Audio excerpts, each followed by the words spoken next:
अब वो परमात्मा कहता चारों युग में संत पुकारे और कूक कहा हम हेल रे, हीरे माणिक मोती बरस ये जग चुगता ढेल रे। चारों युग में संत पुकारे। कौन संत? जिनको परमात्मा मिले, उन्होंने वही ज्ञान सुनाया, सबको सच्चा ज्ञान बताया, परमात्मा की सतीथि से परिचित कराया और जगह जगह जा कर के उन्होंने ढोल के डंके पे कहीं भी खड़े होकर के किसी भी साधु संत से या भक्तों से चर्चा किया करते थे, खड़े होकर अपने शब्द उच्चारण करने लग जाते थे, ज्ञान प्रचार करते थे। भगवान भी ऐसे ही करते थे। ऋग्वेद मंडल नंबर 9 सूक्त 94 के मंत्र 1 में कहा कि वो परमात्मा जब यहाँ पृथ्वी पर आता है और एक कवियों जैसा आचरण करता हुआ घूमता फिरता है, लोकोक्तियों के माध्यम से ज्ञान बोलता है, दोहों के माध्यम से। ऋग्वेद मंडल नंबर 9 सूक्त 96 के मंत्र 16 से 20 में भी यही प्रमाण है कि वो कबीर देव, कबीर साहब नाम है उसका, और अपनी कबीर वाणी के द्वारा लोकोक्तियों के माध्यम से, दोहों के माध्यम से, शब्दों के माध्यम से, और ये जो शब्द सुनाते हैं राग पद्य भाग में, इनके माध्यम से ऊंचे स्वर में बोल बोल कर आवाज घूमता फिरता जैसे कवि आचरण करते हैं ऐसी लीला करता है। लेकिन वो भगवान होता है। वो कवियों में से भी एक कवि, प्रसिद्ध कवि की उपाधि भी प्राप्त करता है, लेकिन वो परमात्मा होते हैं। तो वो परमेश्वर आते हैं, क्या कहते हैं, चारों युग में मेरे संत पुकारे और कूक कहा हम हेल रे। हम सब ने मिलकर, मैंने भी और मेरे बच्चों ने आपको समझाने के लिए जोर जोर से आवाजें लगाई। कूक कहा हम हेल रे, हीरे माणिक मोती बरसे। हम तो हीरे मोती की जो है ना वर्षा कर रहे हैं, तत्व ज्ञान रूपी हीरे मोती, सतभक्ति रूपी हीरे मोती जो तुम्हें मोक्ष देंगे। आप इनको स्वीकार ना करके आप डड़े कंकर पत्थर इकट्ठे कर रहे हो, आन उपासना करके, अन्य देवताओं की, अन्य भगवानों की पूजा करके, प्रभुओं की पूजा करके आप मोक्ष से वंचित रह जाते हो। आगे चल के आपके संग्रहित भक्ति धन का कोई लाभ नहीं होता, क्योंकि वो बहुमूल्य नहीं होती, वो कंकर पत्थर होते हैं। तो परमात्मा का ये समागम जो चल रहा है किस उपलक्ष्य में है कि वो परमात्मा यहाँ आते हैं, अपने बच्चों को ज्ञान सुनाते हैं, लेकिन हम अज्ञान से इतने अंधे कर दिए जाते हैं।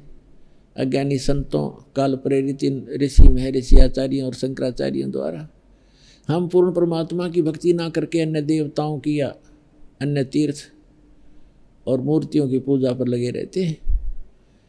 हम अपने सदग्रंथों से भी अपरिचित होने के कारण भगवान को पहचान नहीं पाते थे।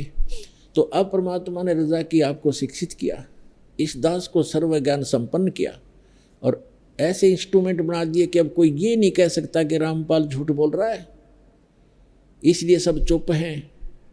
अब सबके ज्ञान की खाल तार दी दास ने, सबका ज्ञान दिखा दिया कि ये भी गलत बता रहा है, ये ऐसे बोल रहा है, वेद ऐसे बताते हैं, ये गीता को शिरोधार्य मानता है, गीता जी ऐसे बताते हैं, ये ऐसे बताता है। और जो पुराणों को मानने वाले, पुराणों का से परिचित नहीं, वो झूठ बोलते हैं, देखो पुराणों में क्या लिखा है।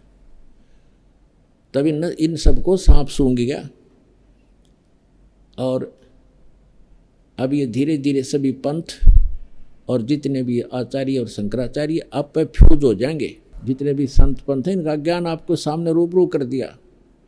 जैसे पहले दास का जन्म किसान परिवार में होने के कारण हमें याद है कि वर्षा के दिनों में कहीं पर भी आम कोई खाकर डाल देता गुठली, वो आम के पौधे उगाते थे छोटे छोटे। हम उसको वहाँ से उठा के निकाल के और दूसरे खेतों में लगा कर आते जहाँ नहीं होते थे वृक्ष, तो वहाँ तक ले जाते। तो किसी पौधे की मिट्टी हट जाती जड़ों से, तो दूसरा साथी कहा करता तेरा ये पौधा ना उगे, ये लगा नहीं, क्योंकि भगवान ने, राम ने जड़ देख ली इसकी, राम ने जड़ दिखेगी। और वो ऐसे होता था, क्योंकि 1-1.5 घंटा दूसरे खेत में जान में लगता, वहाँ लगाते वो सूख ही जाता था, दूसरे लग जाते थे। तो पुण्यात्माओं, इन सभी पंथों की और इन सभी मंडलेश्वरों की और गुरुओं की आज जड़ दिखा दी आपको। ये थोड़े से दिन में सारे सूख जाएंगे कि सारी जनता यहाँ आ जाएगी, ये फ्यूज हो जाएंगे।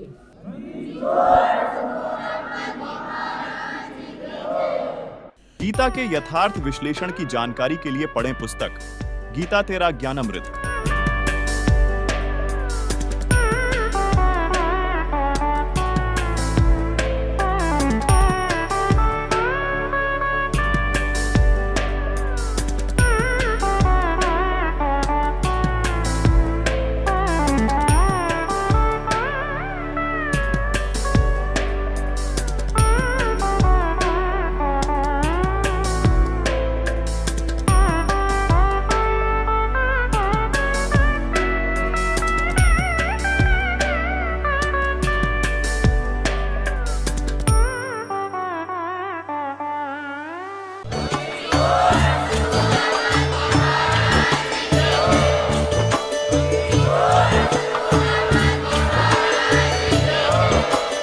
आप सुन रहे थे जगत गुरु तत्वदर्शी संत रामपाल जी महाराज जी के मंगल प्रवचन। अधिक जानकारी के लिए विजिट कीजिए हमारी वेबसाइट www.jagatgururampalji.org। संत रामपाल जी महाराज जी के शुभ आशीर्वाद से पूरे विश्व भर में 500 से भी ज्यादा नाम दीक्षा केंद्र हैं, जिन पर संत रामपाल जी महाराज जी द्वारा ऑनलाइन निशुल्क नाम दीक्षा दी जा रही है। अपने नजदीकी नाम दीक्षा केंद्र का पता करने के लिए संपर्क करें 8222880541।